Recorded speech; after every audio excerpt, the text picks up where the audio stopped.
Louis Dauphren, je vous laisse pour le débat du jour. Et on vous retrouve demain, Pierre-Hugues Dubois, à partir de 6h30 pour la matinale. RCF et Radio Notre-Dame, le débat du jour. On va parler d'intelligence artificielle, notamment dans ce débat du jour avec la stratégie Notre-Dame d'Emmanuel Macron. Et puis, comment peut-on éventuellement se l'approprier, cette intelligence artificielle ?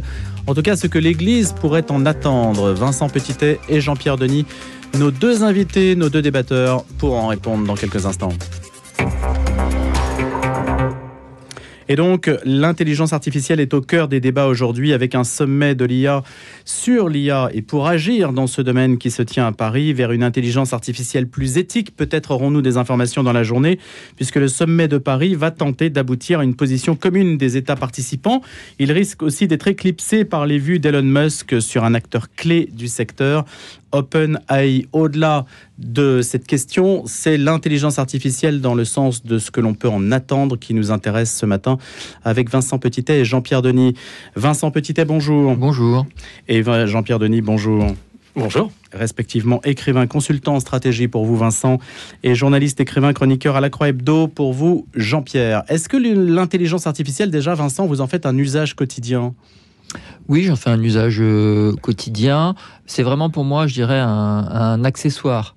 Mais en fait, cette réflexion sur l'intelligence artificielle et l'Église a déjà été portée par Teilhard de Chardin en son temps, avec toutes ces réflexions autour du point oméga, où il mettait en perspective la technique et l'élévation spirituelle, et puis la technique et le matérialisme unifiant. C'est-à-dire, on est dans deux postures un petit peu différentes. Est-ce que finalement la technique, donc l'intelligence artificielle, va créer une communauté spirituelle, un collectif très fort, ou bien est-ce que finalement la technique nous éloigne du spirituel ? Il y a un petit peu l'alternative qui est assez intéressante chez Teilhard de Chardin. Selon moi, il y a deux choses dans l'intelligence artificielle pour l'Église. Il y a des enjeux, je pense, de savoir, c'est-à-dire l'Église a accumulé un tel savoir et un tel stockage d'informations que l'intelligence artificielle peut aider justement à l'optimisation de ce savoir, notamment en ce qui concerne toutes les langues mortes. Comment revivifier les langues mortes, comment rendre l'araméen plus accessible, enfin des choses beaucoup plus pédagogiques. Donc ça, je dirais que c'est le volet classique de l'intelligence artificielle, de la technique. Mais il y a un autre volet qui, à mon avis, est plus problématique, c'est-à-dire que l'intelligence artificielle remet en quelque sorte en cause, selon moi, l'incarnation finalement, par son projet technique, par son projet algorithmique, aurait tendance à nous éloigner de l'humain pour nous rapprocher d'une entité plus abstraite, mais qui n'aurait pas lieu finalement d'être dans le message évangélique. En fait, je m'explique. Par exemple, vous connaissez tous ce logiciel qui s'appelle Waze, intelligence artificielle, qui vous permet de circuler, de guidage. Sauf que Waze ne fait pas que du guidage, mais vous indique un nouvel itinéraire. Alors, si l'intelligence artificielle finalement nous indique des nouvelles voies de salut, ça peut porter à confusion par rapport, par exemple, au travail de la confession ou de l'Eucharistie. Donc c'est un petit peu ça qui est assez problématique ou intéressant. Il y a autre chose, moi, qui m'interpelle, c'est l'infaillibilité pontificale et la notion de dogme. Parce que l'intelligence artificielle poussée au bout est un outil, je dirais, adogmatique. Donc est capable de remettre en question en permanence, finalement, les dogmes de l'Église, le dogme de l'incarnation, l'Immaculée Conception. Si on pousse au bout l'intelligence artificielle, il me semble qu'elle interroge les limites de la foi, de la liturgie. Et là, il y aurait tout un travail éthique à faire, je pense, au niveau de l'Église. Le fait que la falsification puisse être présente dans le fonctionnement même de l'intelligence artificielle, puisqu'elle agrège des contenus de sources diverses, sans nécessairement les hiérarchiser, et elle peut les déstructurer. D'ailleurs, il y avait un colloque hier que j'avais le plaisir d'animer à la Conférence des évêques de France sur les religions à la rencontre de l'IA, et qui soulignait aussi la nécessité, comme vous le dites Vincent, peut-être de dresser des corpus et de mettre des labels sur des corpus pour éviter que ceux-ci ne soient dévoyés et ne fassent l'objet de mauvaises interprétations. Jean-Pierre Denis, est-ce que vous avez un usage de l'IA qui permet d'esquisser quelques pistes ? Et puis je précise, vous avez deux adresses, direct@rcf.fr et direct@radionotre-dame.com. Dites-nous, vous, ce que vous en attendez de l'IA dans l'exercice quotidien que vous en faites, et puis peut-être aussi ce que l'Église peut en attendre. Jean-Pierre Denis. La première chose, première réflexion, ça sera d'être modeste, parce que chaque fois qu'il y a des révolutions techniques, il se passe un petit peu la même chose, c'est-à-dire la civilisation change, mais elle change plus ou moins vite. Alors quand l'homme a inventé la roue, ça a pris un certain temps avant de rentrer dans les mœurs. Quand il a inventé l'atome, ça a été un peu plus vite. Et là, avec l'intelligence artificielle, on est dans une accélération. Donc la vérité, c'est qu'en fait, on ne sait pas très bien quelles vont être les conséquences de cette révolution technologique, tout simplement parce qu'elle s'installe tellement vite qu'on n'a même pas le temps de la penser. Donc sa première chose, ça serait peut-être d'être un petit peu modeste. Ensuite, je dirais que dans le rapport entre l'Église et la science et l'innovation, on est peut-être un peu aujourd'hui avec l'image d'une Église très sur la réserve, très négative, qui condamne, qui dit non, qui dit attention. Mais il y a eu et il y a toujours beaucoup de scientifiques chrétiens, d'ailleurs ça a été des prêtres souvent dans l'histoire, parfois des moines, qui ont été à la pointe de la recherche, de l'innovation, la recherche de domaines nouveaux de connaissances. Fait partie au fond de la beauté de l'humanité. Donc c'est peut-être la première chose qu'il faut dire.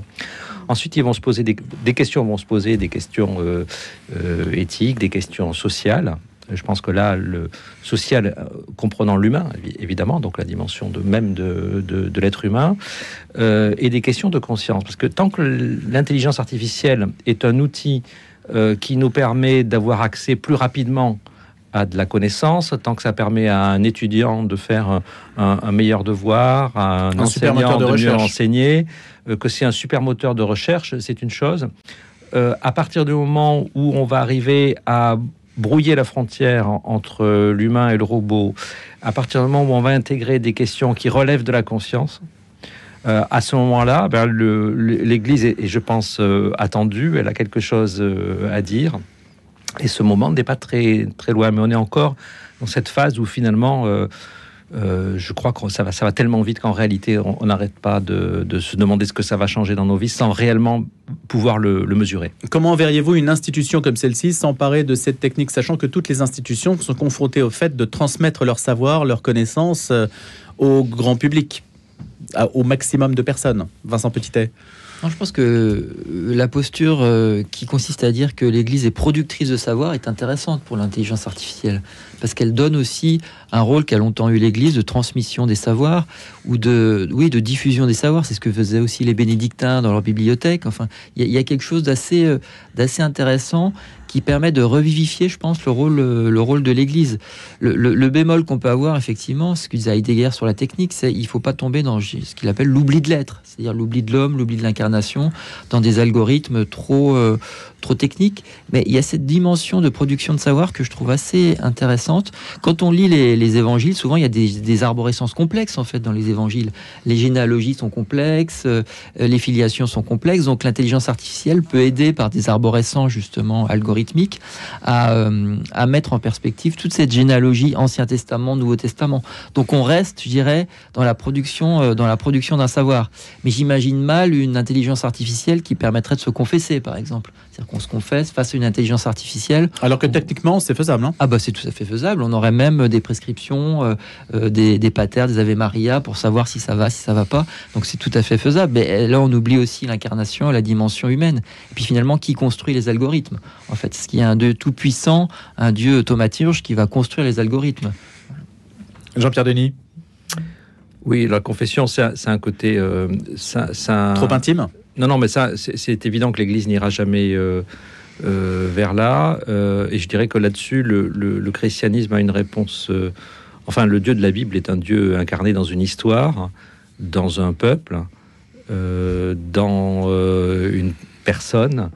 Ce n'est pas pour rien qu'on entend tous les dimanches, si on va à la messe, prenez et mangez, prenez et buvez. Donc on est vraiment dans une religion qui passe par le corps, par la présence réelle, et tout ça demeure. Donc il ne faut pas non plus s'affoler, et peut-être même qu'au contraire, on en aura une nouvelle conscience. Plus on va avoir une forme de déshumanisation, robotisation.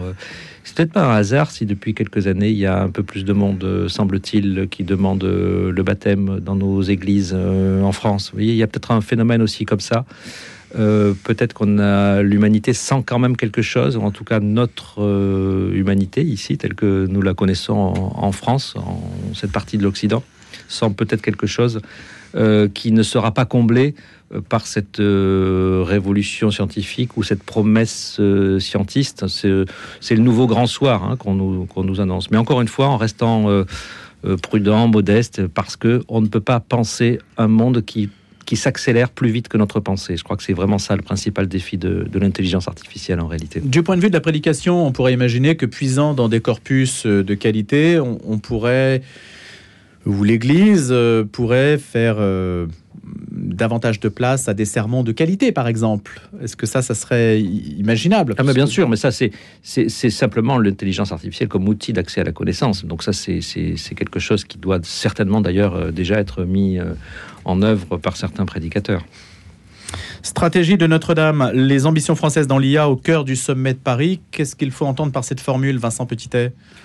Il y a un côté un petit peu, je dirais, mobilisation militaire de la part du président de la République au sujet de l'IA, parce qu'effectivement, on a l'impression, quand on suit un petit peu les débats actuels, que l'essentiel de la connaissance et des innovations sont produites aux États-Unis, et que nous, on est un petit peu à la traîne, même si c'est vrai que sur le plateau de Saclay, par exemple, en région parisienne, il y a des initiatives très intéressantes qui sont liées à des startups de la santé et à l'intelligence artificielle. Mais sinon, on a un petit peu de retard, et je pense que ce plan d'attaque serait aussi un plan qui permettrait de rattraper notre retard, même si on a un corpus scientifique qui est intéressant, mais qui est très disséminé. La force des États-Unis, justement, c'est de fédérer différentes initiatives autour de l'intelligence artificielle. Nous, on a un petit peu, je dirais, des paroisses qui sont différentes, des options qui sont différentes, même politiquement, on est traversé de courants contraires, alors qu'aux États-Unis, il y a davantage, je dirais, d'enthousiasme autour de l'intelligence artificielle. Alors, le président de la République veut peut-être créer cette dynamique nouvelle en mettant sur la table des milliards d'euros. Data center en France, etc. Jean-Pierre Bally. Stratégie Notre-Dame, moi, j'avoue que l'expression me laisse un peu songeur, parce que précisément avec Notre-Dame, nous avons un patrimoine que personne ne peut copier et que les États-Unis n'ont pas. D'ailleurs, c'est pour ça que depuis les États-Unis, Notre-Dame a fait aussi susciter tellement d'émotions quand la cathédrale a brûlé et suscité tant de dons pour la reconstruire. Donc, dans le domaine de l'intelligence artificielle, la situation n'est évidemment pas la même. Et c'est pas en réhabilitant des corps de métier magnifiques, artisanaux, qu'on va s'en sortir. Moi, j'aurais préféré entendre parler d'une stratégie Airbus, quand on a mis en commun, à l'échelle de plusieurs pays européens, des savoirs, des entreprises, un projet économique qui a été pensé aussi sur le long terme et qui nous met aujourd'hui sur un pied d'égalité avec les États-Unis. Voilà, ça aurait été peut-être plus parlant, mais après, c'est une façon de parler, donc on peut l'accepter comme tel. C'est une façon de dire il faut accélérer, il faut mobiliser tous les acteurs. On retrouve les accents de la Startup Nation un peu. Oui. Alors après, avec quels investissements tirés de quel budget, tout ça a un côté un peu argent magique aussi en même temps. Vincent Petitet, ce côté Startup Nation, ce qui a fait quand même l'aspect le plus positif du macronisme. Je pense à ses débuts. Oui, à ses débuts, oui.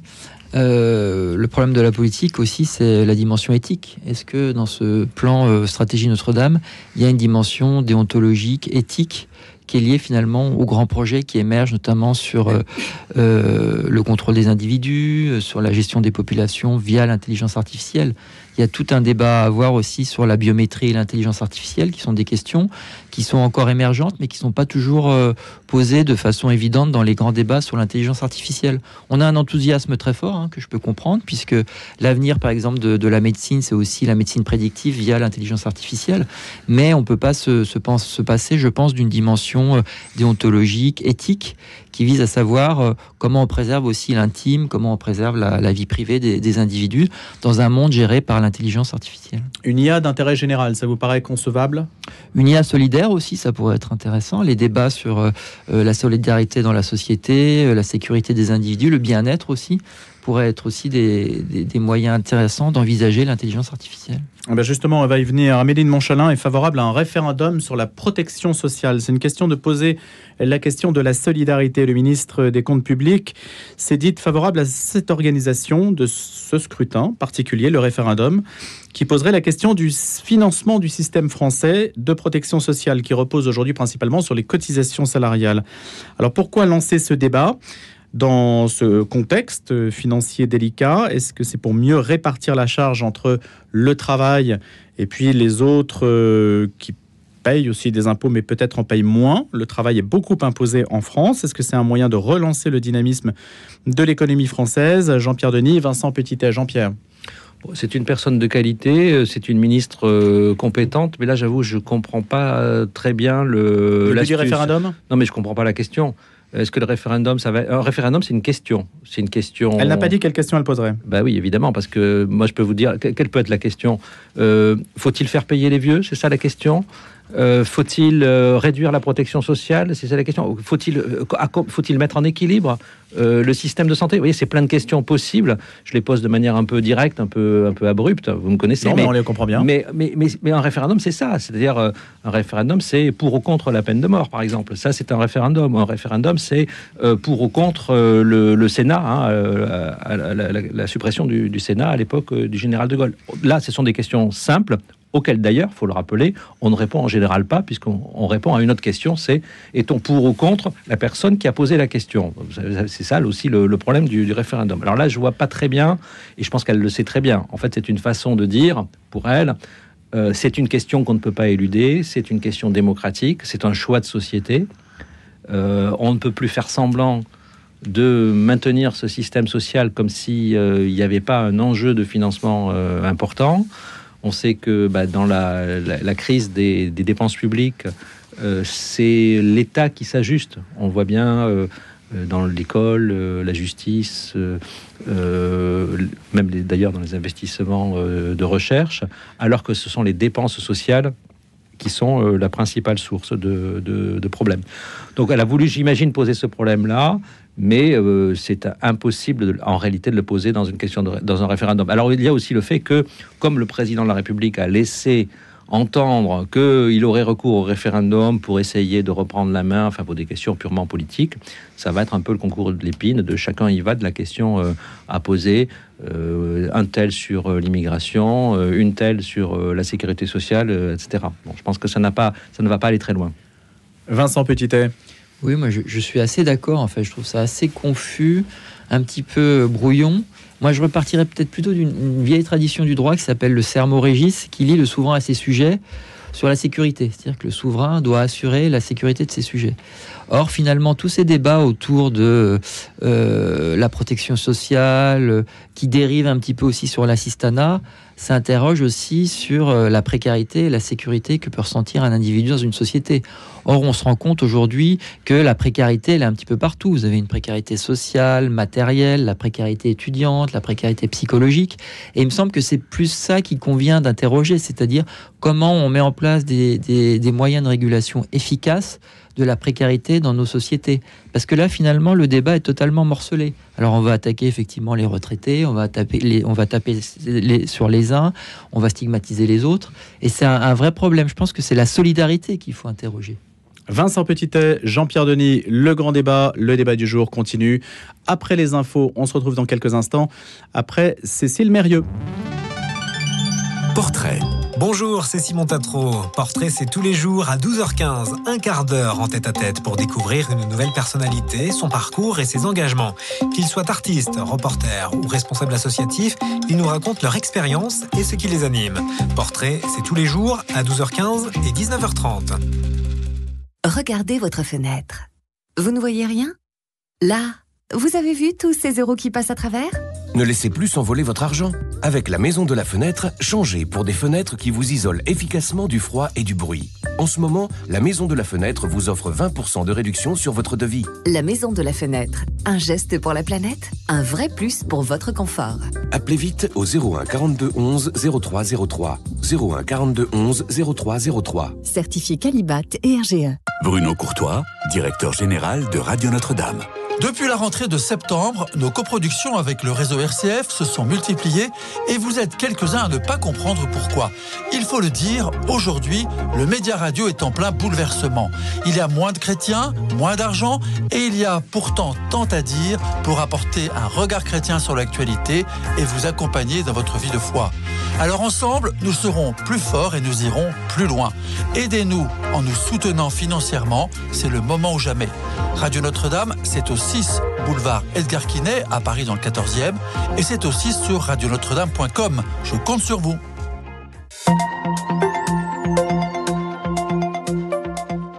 À 9h30, un point sur l'info. Cécile Mérieux, bonjour. Bonjour. À Gaza, le fragile cessez-le-feu tiendra-t-il ? Le Hamas accuse Israël de tarder à honorer ses engagements à chaque étape du processus et d'avoir tué 3 Palestiniens malgré la trêve à Gaza. En réaction, le gouvernement de Benyamin Netanyahou a d'ores et déjà ordonné à son armée de se préparer à tous les scénarios. Donald Trump, premier allié d'Israël, a promis un enfer si le Hamas ne relâchait pas tous les otages israéliens d'ici samedi. La guerre commerciale promise par Donald Trump entre dans une nouvelle phase. Le président américain a signé un décret imposant des droits de douane de 25% sur l'acier et l'aluminium. Ce décret entre en vigueur demain et touche tous les pays sans exception. Caracas a envoyé hier 2 avions aux États-Unis pour rapatrier environ 180 ressortissants vénézuéliens expulsés. Le Venezuela espère un nouveau départ dans les relations avec Washington, qui ne reconnaît pas Nicolás Maduro comme le président légitime du pays sud-américain. Le sommet de Paris sur l'IA se poursuit avec pour ambition aujourd'hui d'aboutir à une position commune des États participants sur une utilisation éthique de l'IA. Un texte non engageant qui rassemble des principes partagés de régulation. Mais cet objectif risque d'être éclipsé par l'appétit d'Elon Musk et ses vues sur OpenAI et son intelligence artificielle ChatGPT, acteur clé du secteur. Selon des informations du Wall Street Journal, le milliardaire et un groupe d'investisseurs veulent racheter OpenAI pour un peu moins de 100 milliards de dollars. Après des annonces d'investissement en France à hauteur de 109 milliards d'euros, Emmanuel Macron évoque une stratégie Notre-Dame. Il promet d'accélérer les procédures, notamment pour l'installation de centres de données nécessaires au fonctionnement des modèles d'IA. Et enfin, journée de mobilisation de l'enseignement supérieur contre la baisse de budget. C'est ce midi à Paris que les organisations étudiantes et intersyndicales de l'enseignement manifestent contre la dite casse du service public. Merci Cécile Mérieux. RCF et Radio Notre-Dame, le débat du jour. Vous pouvez réagir à radionotre-dame.com et direct@rcf.fr. Donald Trump l'accuse d'être inefficace, de coûter trop cher et d'être dominé par les idées d'extrême gauche. Alors il veut casser le ministère de l'Éducation nationale américain qu'il menace donc de démantèlement. Est-ce une parole juste, une parole, une de plus ? Ou bien est-ce une résolution qui mérite qu'on soit attentif à cette mesure annoncée par Donald Trump ? Démantèlement annoncé qui fait partie de l'offensive généralisée lancée par le président américain contre les institutions fédérales. Sans doute plus difficile à faire qu'à dire. On verra si le démantèlement de ce ministère aura lieu. Reste la question que l'on peut se poser, c'est en croisant intelligence artificielle et remise en cause par l'acquisition de nouvelles technologies, est-ce qu'on peut nous aussi faire évoluer nos méthodes d'éducation, voire évoluer nos ministères sans nécessairement parler de démantèlement ? C'est cette question-là que je soumets à la sagacité de Vincent Petitet et de Jean-Pierre Denis en écho à ce que propose Donald Trump. Vincent Petitet. Je pense que la question qu'on peut se poser sur l'éducation, c'est l'accessibilité du savoir. On a 2 systèmes d'éducation qui sont vraiment très différents aux États-Unis et en France. En France, on a un projet global justement de démocratisation du savoir. Aux États-Unis, on est plus sur une opérationnalisation du savoir, une optimisation du savoir. Et d'ailleurs, le statut des professeurs et des enseignants est aussi extrêmement différent. Aux États-Unis, on dit toujours publish or perish, c'est-à-dire que les universitaires sont obligés de publier pour rester dans les universités. En France, la posture est beaucoup plus différente. On a un projet global qui remonte à la Troisième République, justement, d'élévation par le savoir.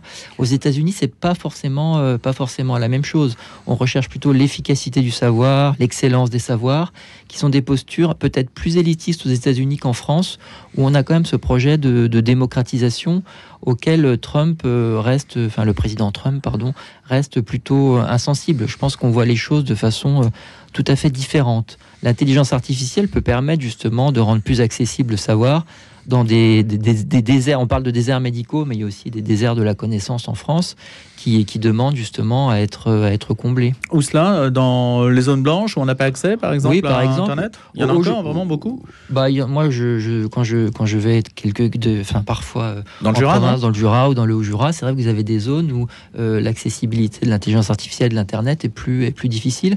Et aujourd'hui, on ne peut pas se passer de l'Internet ou des objets numériques ou digitaux pour accéder au savoir, voire pour démocratiser le savoir. Ne serait-ce que commander des livres en ligne quand on n'a pas de librairie, c'est quelque chose quand même de fondamental aujourd'hui. Jean-Pierre Denis, est-ce qu'on peut révolutionner le monde de l'enseignement ? En tout cas, cher Louis, je ne pense pas que penser les problèmes éducatifs français à partir des bâtons de dynamite que Donald Trump lance dans toutes les institutions américaines soit très fructueux. Voilà, je pense que et la mèche est allumée. Il se passe quelque chose quand même faut dire d'assez problématique aux États-Unis. Il y a une volonté de mettre à bas un certain nombre d'institutions. En disant cela, je ne suis pas sûr que le système éducatif américain, parce que vous parliez peut-être surtout de l'enseignement supérieur, mais je pensais plutôt à l'enseignement secondaire. Je ne suis pas sûr qu'il soit toujours d'aussi grande qualité qu'il ne l'est chez nous, comme accès à une culture générale en tout cas. Mais bon, en tout cas, ce n'est pas à partir des États-Unis que je pense qu'il faut aborder les questions éducatives chez nous. La question de l'intelligence artificielle dans l'enseignement est évidemment une question importante parce qu'elle va changer complètement le métier d'enseignant.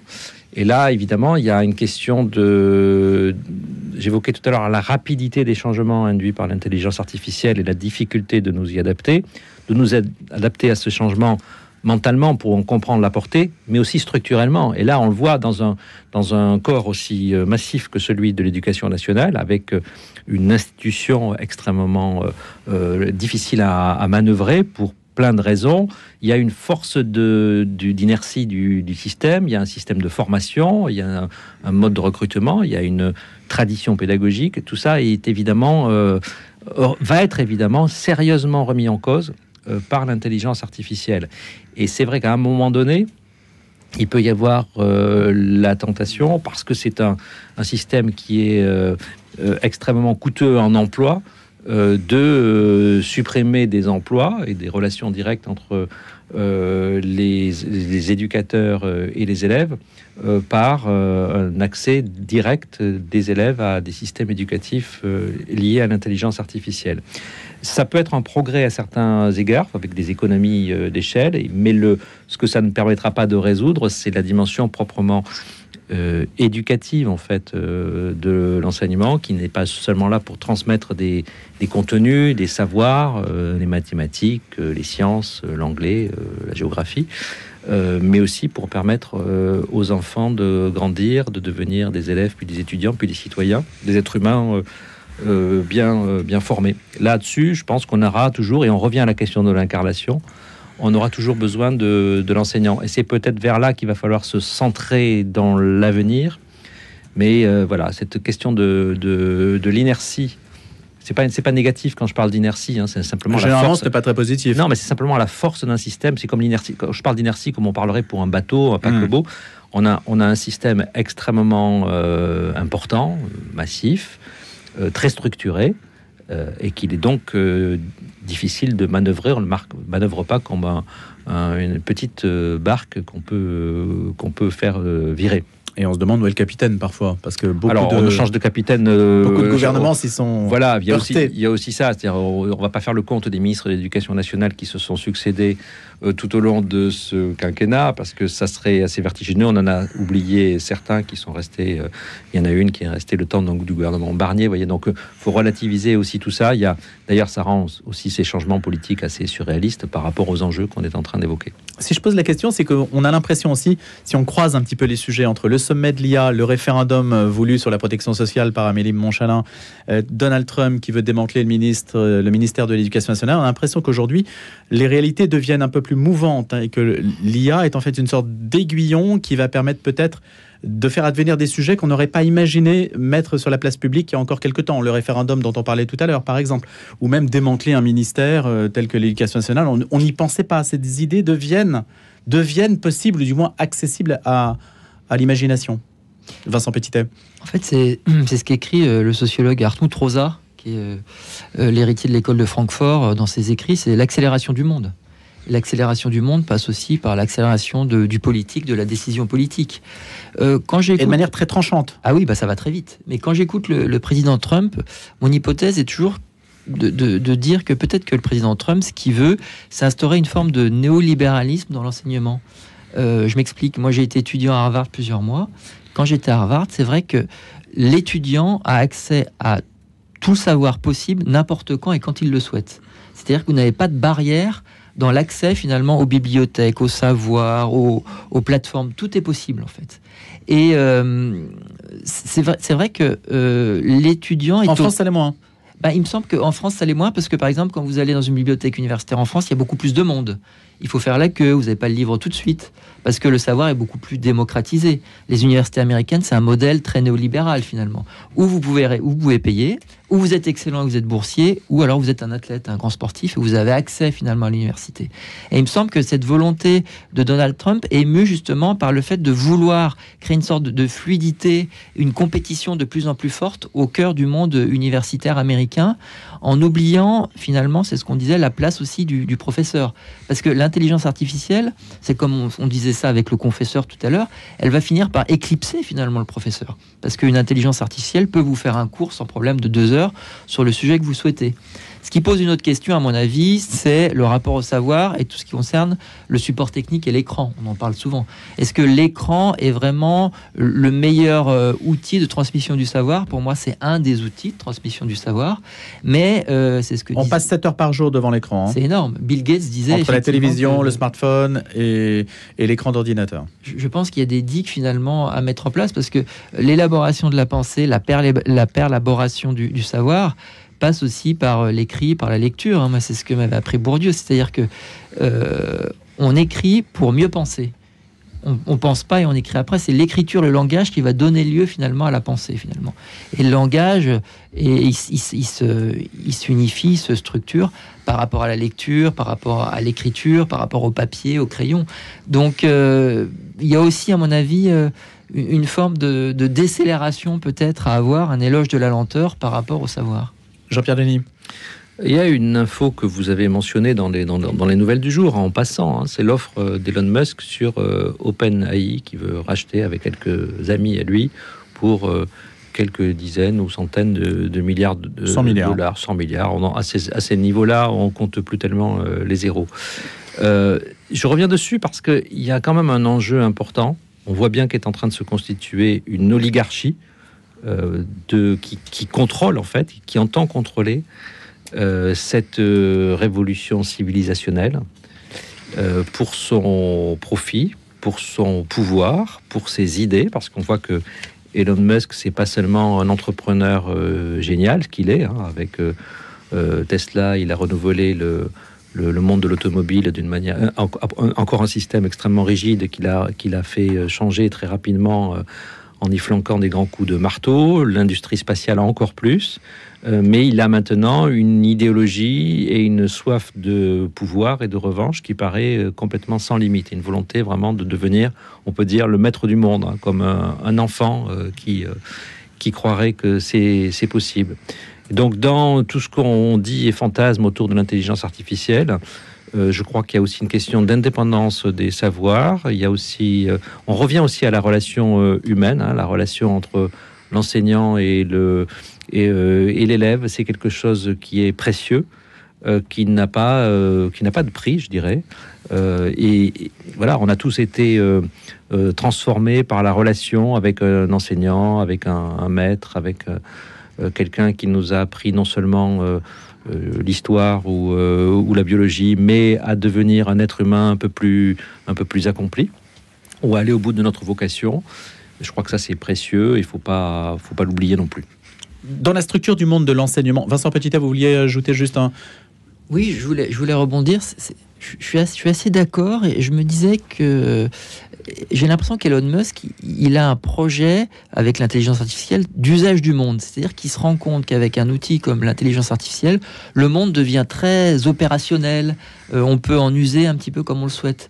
Je pense qu'il y a ce fantasme finalement de pouvoir agencer les grandes dynamiques civilisationnelles au jour de l'intelligence artificielle. Donc c'est comme s'il était face à différents leviers maintenant avec l'intelligence artificielle qui lui permet de faire du monde et de la civilisation une sorte de projet. On est vraiment dans une dynamique de projet par rapport à des outils qui rendent le monde très, très fluide. On peut se l'approprier, on peut faire un petit peu ce qu'on veut. C'est vraiment la position du démiurge qui émerge, à mon avis. Et c'est l'outil qui dicte sa loi. Absolument, c'est l'outil presque qui est premier dans le projet qu'on peut avoir pour le monde. Et ça, peut-être que ça aurait nécessité quelque anticipation. Je pense, Jean-Pierre, vous qui êtes un homme de presse, la presse écrite, par exemple, a été finalement obligée de se conformer à cet outil qu'est le smartphone par lequel tout le monde consulte maintenant, consomme de la presse, et non plus le papier. La presse est aussi une industrie assez rigide, hein, donc elle a eu beaucoup de mal, elle a toujours beaucoup de mal à s'adapter à cette transformation, parce que en fait, il y a une forme de confusion sur l'objet lui-même. C'est-à-dire que l'objet du journalisme n'est pas l'objet imprimé, c'est la transmission de connaissances, de savoir sur le monde tel qu'il est en train de bouger. Bon, on en est un petit peu sorti, mais évidemment, c'est un des domaines dans lequel il y a une révolution. Ce domaine-là non plus n'échappe pas à la révolution de l'intelligence artificielle. Ça fait quelques années qu'il y a des articles qui sont produits de cette manière sur les résultats d'élections, sur les commentaires sportifs. C'est déjà en œuvre. Juste une question pour revenir à Donald Trump versus l'enseignement à la française. Est-ce qu'il n'y a pas un petit peu plus d'autonomie à concevoir dans l'enseignement en France, qui est quand même, vous l'avez dit tout à l'heure, issu de la Troisième République, a un côté un peu peut-être rigide? Est-ce qu'il n'y a pas un petit peu plus de souplesse à trouver, plus d'autonomie, de liberté aussi pour les personnes qui veulent enseigner? Je pense à l'instruction à domicile, qui est difficile aussi en France et qui est souvent qui fait l'objet d'une suspicion, on sait le moins qu'on puisse dire. Est-ce qu'il n'y a pas là des choses des leçons à tirer peut-être d'autres expériences éducatives? Jean-Pierre ou Vincent? C'est vrai que le président Trump a peut-être à l'esprit l'importance de l'initiative aussi dans le domaine de l'enseignement, c'est-à-dire réhabiliter l'initiative sans dépendre finalement de collectifs constitués. Après, quelque chose que j'ignore, c'est le rapport aux syndicats que peut avoir le président Trump dans l'enseignement supérieur américain. C'est vrai que je parle de l'enseignement supérieur américain que je connais bien. Je connais moins l'undergraduate, effectivement, qui est probablement très, très, très différent. Et c'est vrai que l'enseignement à distance, c'est une vraie question d'accession du savoir pour des personnes en situation de handicap. Qui fonctionne énormément aux États-Unis. Exactement. Mais même, alors, de ce fait, l'outil numérique, l'outil digital, peut permettre à des personnes en situation de handicap d'accéder finalement au savoir. Les personnes qui sont sourdes ou qui sont malvoyantes, là, je pense qu'il y a des opportunités assez intéressantes. Et justement, c'est l'occasion de parler des 20 ans, en tout cas de faire une mention des 20 ans de la loi handicap, qui aujourd'hui mérite d'être souligné, avec beaucoup de demandes encore de ce point de vue-là, face au manque de moyens de l'école. Le mal-être des enseignants est souvent exprimé de ce point de vue-là, face au manque de moyens, ce qui est aussi peut-être un paradoxe, vu le budget, malgré tout, dont l'éducation nationale est créditée. Jean-Pierre, une réflexion sur le sujet, ou on enchaîne sur le Conseil constitutionnel? Non, cette loi a été un progrès, mais c'est toutes les personnes qui connaissent des parents ou qui sont eux-mêmes directement concernés savent à quel point c'est, pour le dire familièrement, ça reste une galère pour beaucoup d'enfants, pour beaucoup de parents. Et on a du mal à comprendre que certaines pathologies, comme l'autisme par exemple en France, soient si maltraitées à l'école, dans des structures, et mais je dirais que c'est une galère aussi pour les enseignants, parce que c'est pas non plus toujours simple.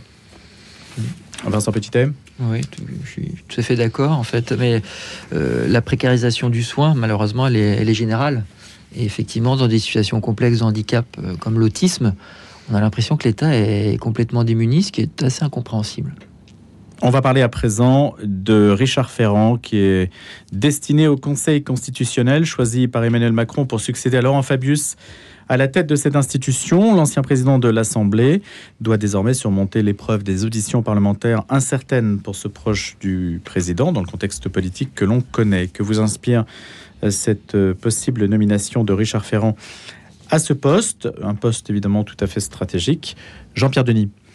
En apparence, tout va bien. Un ancien président de l'Assemblée nationale succède à un ancien président de l'Assemblée nationale.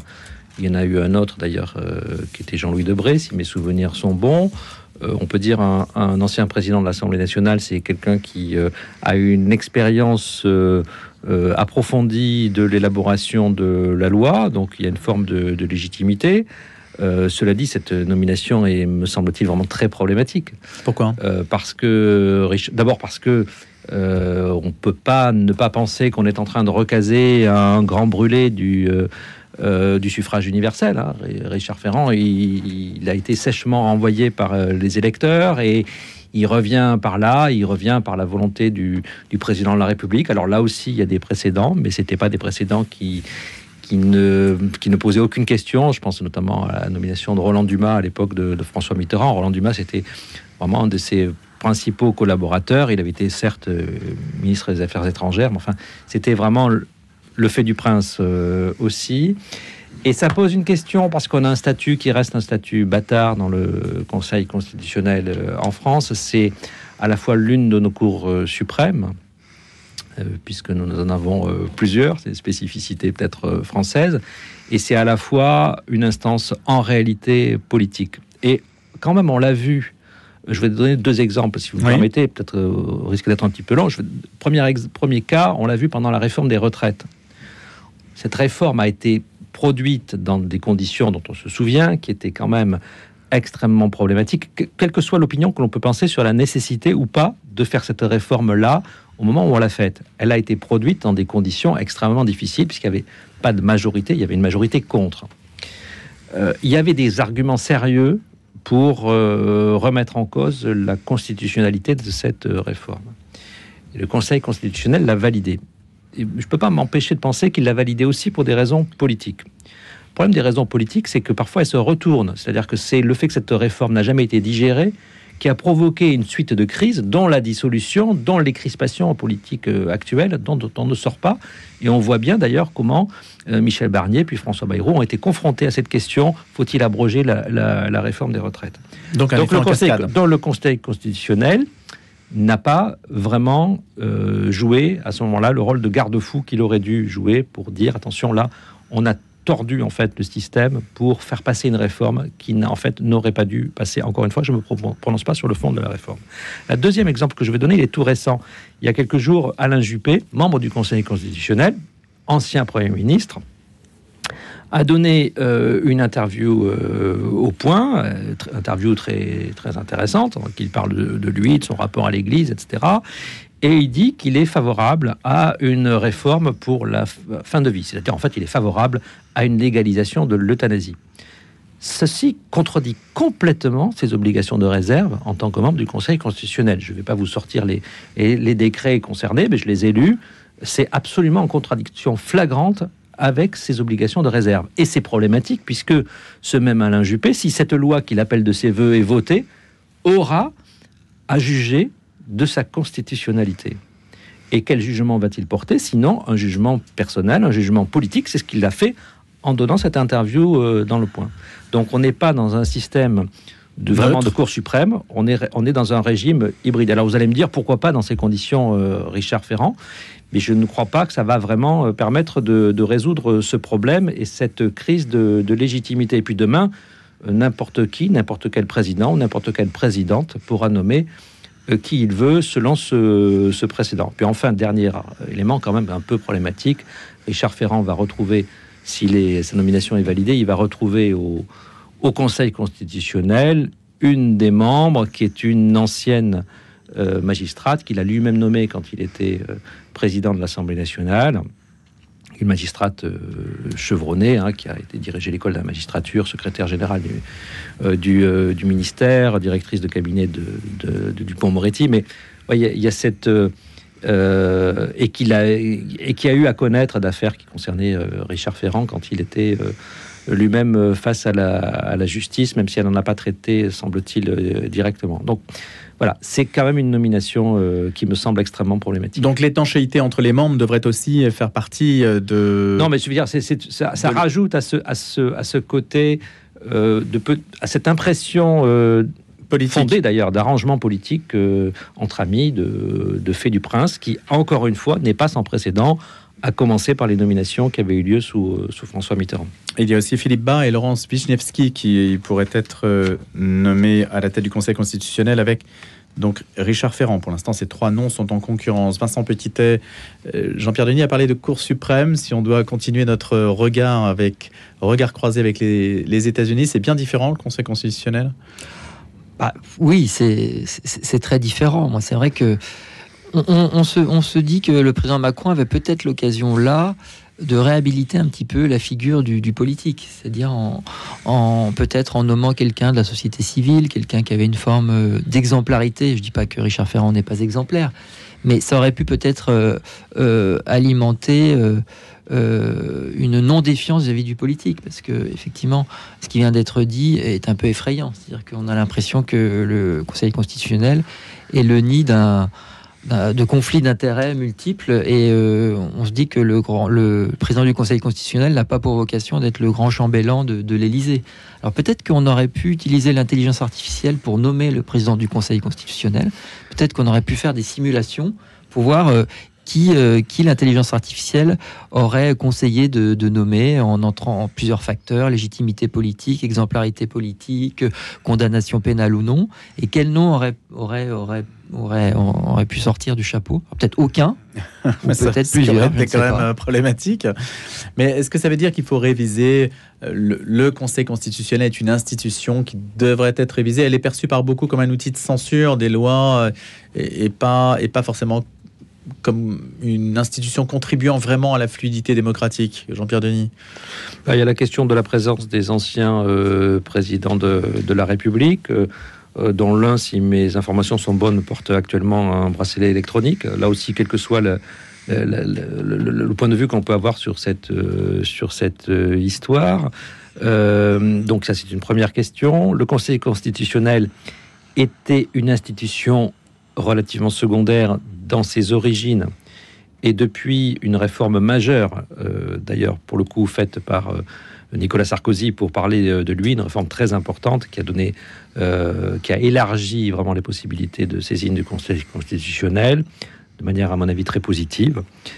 C'est devenu une institution importante pour, je dirais, pratiquement l'ordinaire des justiciables, et pas seulement pour vérifier de la conformité ou de la non-conformité des lois qui sont votées, de certaines lois, à la Constitution.